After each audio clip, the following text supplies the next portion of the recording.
Hello friends, welcome to this new session on Fundamentals of Investment.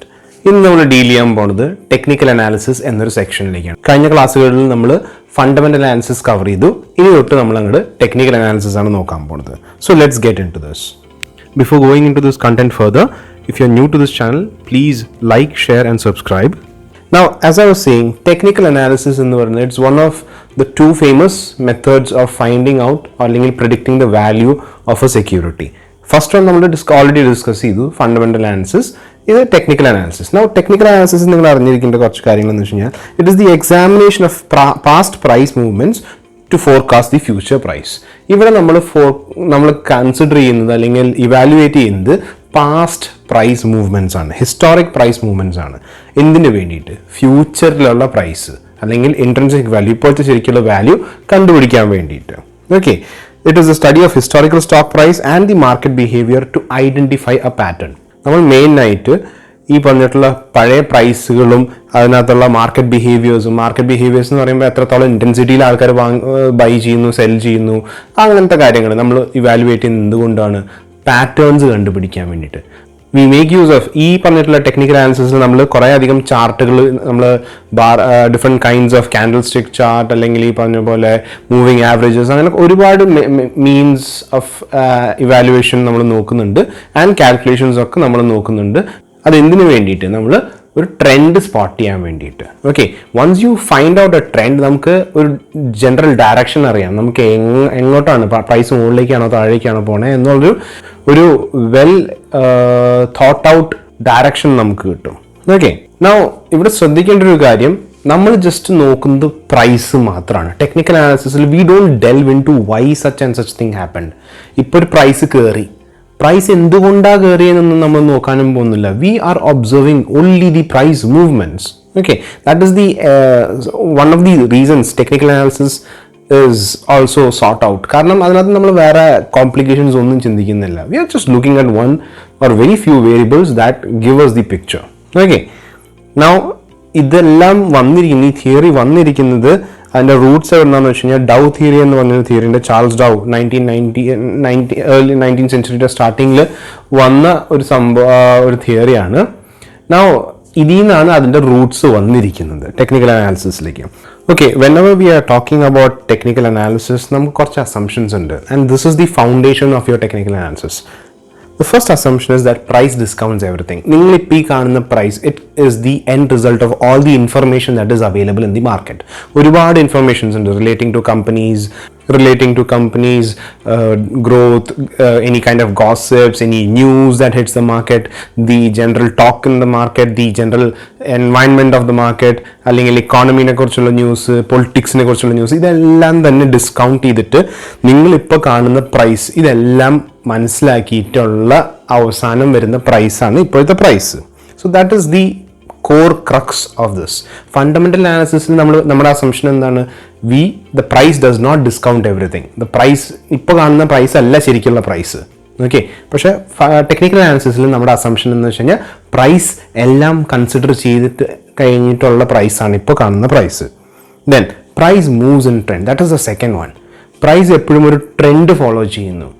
ഈ trend follow ചെയ്യുന്നത് കൊണ്ടാണ് നമുക്ക് പലപ്പോഴും പാറ്റേൺസും കാര്യങ്ങളൊക്കെ നമുക്ക് ജനറലി അറിയാൻ പറ്റുന്നത്. And third one, history tends to repeat itself. This is also നമ്മൾ നേരത്തെ പറഞ്ഞ പോയിന്റിൻ്റെ ഒരു സബ് എന്ന് വേണമെങ്കിൽ നമുക്ക് പറയാം. History tends to repeat itself. ഒരു പർട്ടിക്കുലർ പാറ്റേൺ പോയി നോക്കിക്കഴിഞ്ഞാൽ it is easy for us to predict what happens next, because അതെന്തുകൊണ്ടാണ്? അത് മുമ്പ് സംഭവിച്ചിട്ടുണ്ട്. ഓക്കെ, ആ ഹിസ്റ്ററി നമ്മളിപ്പോൾ പോണ പോക്ക്, it tends to repeat itself. നിങ്ങൾ ജനറൽ എക്കണോമിക് കണ്ടീഷൻസ് എടുക്കുകയാണെങ്കിലും it's often a cycle. Boom, ഒരു പോസിറ്റീവിലേക്ക് എത്തിക്കഴിഞ്ഞാൽ പിന്നെ ഉടനെ തന്നെ കുറച്ച് കഴിയുമ്പോൾ ഒരു നെഗറ്റീവിലേക്ക് വരും, പിന്നെ വീണ്ടും ഒരു കയറ്റം പോസിറ്റീവിൻ്റെ പീക്കിലെത്തും, പിന്നെ വീണ്ടും പതുക്കെ താഴെ പോയി തുടങ്ങും, പിന്നെ നെഗറ്റീവിലേക്ക് എത്തും. ആ സൈക്കിളാണ്. ഓക്കെ, ആ സൈക്കിൾ എന്തായാലും ഉണ്ടാവും. So history generally tends to repeat itself. That is the assumption. ഈ മൂന്നാണ് main assumptions. Okay, now let's look at the steps for technical evaluation. നമ്മളൊരു ടെക്നിക്കൽ അനാലിസിസ് നടത്തുമ്പോൾ വരുന്ന സ്റ്റെപ്സ് എന്തൊക്കെയാണെന്ന് നമുക്ക് നോക്കാം. ഫസ്റ്റ് സ്റ്റെപ്പ് എന്ന് പറയുന്നത് ഒരു ബ്രോഡ് മാർക്കറ്റ് അനാലിസിസ് ആണ്. ഏറ്റവും ആദ്യം നമ്മൾ നോക്കുന്നത് ഒരു ബ്രോഡ് സ്പെക്ട്രത്തിലാണ് നമ്മൾ എൻറ്റയർ മാർക്കറ്റ്. അതായത് ഇപ്പോൾ ഒരു if you are taking stock prices for example, നമ്മൾ instead of one individual share or one industry നമ്മൾ ചെയ്യുന്നത് എൻറ്റയർ, അതിന് സെൻസെക്സ് നിഫ്റ്റി പോലത്തെ ബ്രോഡ് സ്പെക്ട്രം ഇൻഡിസസും കാര്യങ്ങളൊക്കെ നമ്മൾ നോക്കും. Okay, next one is the sectoral analysis. സെക്ടറിൽ നമ്മൾ സെക്ടർ വൈസ് അനാലിസിസ് നടത്തുന്നു. We make use of different indices and different indicators that give out data regarding the sector. Then third one individual analysis. ഇവിടെ നമ്മൾ price history നോക്കുന്നു ആ particular individual സ്റ്റോക്സിൻ്റെ ബേസിസിൽ. Okay, you find some stocks that you are interested in, അതിനെക്കുറിച്ച് നിങ്ങൾ analysis നടത്തുന്നു. You find out on the basis of their price movements, you try to predict if there is going to be a rise or a fall. Okay, so these are the steps. Now let's move on to the main considerations. Technical analysis നമ്മൾ ഏറ്റവും കൂടുതൽ consider ചെയ്യുന്ന കാര്യങ്ങൾ എന്തൊക്കെയാണെന്ന് നമുക്ക് നോക്കാം. First one is the price. No arguments there. Price ആണ് ഏറ്റവും വലിയൊരു കാര്യം. ഓക്കെ, ഈ പ്രൈസ് എന്ന് പറയുന്നത് demand for that stock and supply of that സ്റ്റോക്കിൻ്റെ ഒരു ബൈ പ്രൊഡക്റ്റ് ആണ്.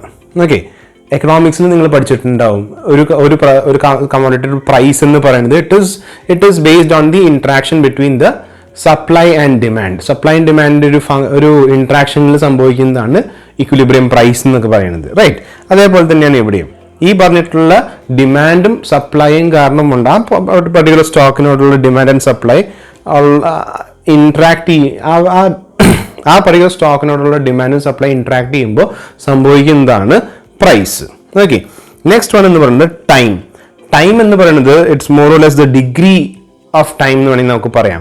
ഓരോ മൂവ്മെൻറ്റും മാറി മറിയാനായിട്ട്, ഒരു മൂവ്മെൻറ്റ് സംഭവിക്കാനായിട്ട് എടുക്കുന്ന ടൈം പലപ്പോഴും വളരെ ഇമ്പോർട്ടൻ്റ് ആണ്. കാരണം എന്തുകൊണ്ടെന്ന് കഴിഞ്ഞാൽ, അതിൻ്റെ ഒരു സിമ്പിൾ ഒരു എക്സാമ്പിൾ പറയണമെങ്കിൽ, നിങ്ങളിപ്പോൾ ഈ തിരമാലകളൊക്കെ വരുന്നത് കണ്ടിട്ടുണ്ടെങ്കിൽ ചെറിയ തിരമാലകൾ ഭയങ്കര സ്പീഡിലായിരിക്കും വരിക, പെട്ടെന്നായിരിക്കും വരിക. But on the other hand the ones big powerful ones കുറേ ടൈം എടുത്തിട്ട്, നിങ്ങൾ ഈ സുനാമി ഒക്കെ വരുന്ന വീഡിയോസ് കണ്ടിട്ടുണ്ടെങ്കിൽ നിങ്ങൾക്ക് മനസ്സിലാവും. സുനാമി വരുമ്പോൾ ആദ്യം ആ ഷോറിലുള്ള സകലമായ വെള്ളം പതുക്കേന് അവിടെ നിന്ന് പോയിട്ട് ഡിസപ്പിയർ ചെയ്ത് തുടങ്ങും, ഉള്ളിലേക്ക് വലിയും. എന്നിട്ടാണ് ഈ സംഭവം വലിയൊരു പവറിൽ വന്ന് ആ തിര വന്ന് ഷോറിലടിക്കുമ്പോൾ ഭയങ്കര പവറിലാണ് വന്ന് ചെയ്യുന്നത്. കാരണം എന്താ, അത്രയും ടൈം എടുത്തിട്ടാണ് വരുന്നത്. സോ ഈവൻ സ്റ്റോക്ക് മാർക്കറ്റിലാണെങ്കിൽ പോലും ചേഞ്ചസ് അല്ലെങ്കിൽ transitions when it is taking too much time, നമുക്ക് അസ്യൂം ചെയ്യാവുന്ന ഒരു കാര്യം അതിൻ്റെ ഏതിലേക്കാണോ, അതിപ്പോൾ മുകളിലേക്ക് അല്ലെങ്കിൽ താഴേക്കായിരിക്കും പോവുക. ആ മുകളിലേക്ക് അല്ലെങ്കിൽ താഴേക്ക് പോകുന്നത് അത്യാവശ്യം പവർഫുൾ ആയിട്ടുള്ള രീതിയിലായിരിക്കും പോവുക. So time is another factor that you consider. The next one is volume. Volume എന്ന് പറയുന്നത് വേറൊന്നുമല്ല, സാധാരണഗതിയിൽ പ്രൈസിലുണ്ടാകുന്ന ചേഞ്ചസ് എത്രത്തോളം സ്ട്രോങ് ആണ്, എത്രത്തോളം ഇൻറ്റൻസ് ആണെന്ന് അറിയുന്നത് when it is backed by volume. Volume എന്ന് പറയുന്നത് number of transactions that has happened. ചിലപ്പോൾ ഒരു ബൈ അല്ലെങ്കിൽ സെൽ ആയിരിക്കും കൂടുതൽ വരുന്നത്. ഏതാണെങ്കിൽ തന്നെ ആ ട്രാൻസാക്ഷൻസിൻ്റെ എണ്ണം കൂടുമ്പോൾ what ever is the emotions, കൂടുതൽ എന്താ പറയുക, ആൾക്കാർക്ക് പേടി കാരണം വിൽക്കുന്ന ഒരു ഇമോഷൻ ആണെങ്കിൽ അത്, അല്ലെങ്കിൽ ഈ പറഞ്ഞ പോലെ എന്താ പറയുക മേടിക്കാനുള്ള ആൾക്കാരാണ് കൂടുതൽ, അപ്പോൾ ആ ട്രാൻസാക്ഷനിൽ അത് റിഫ്ലക്റ്റ് ചെയ്യും.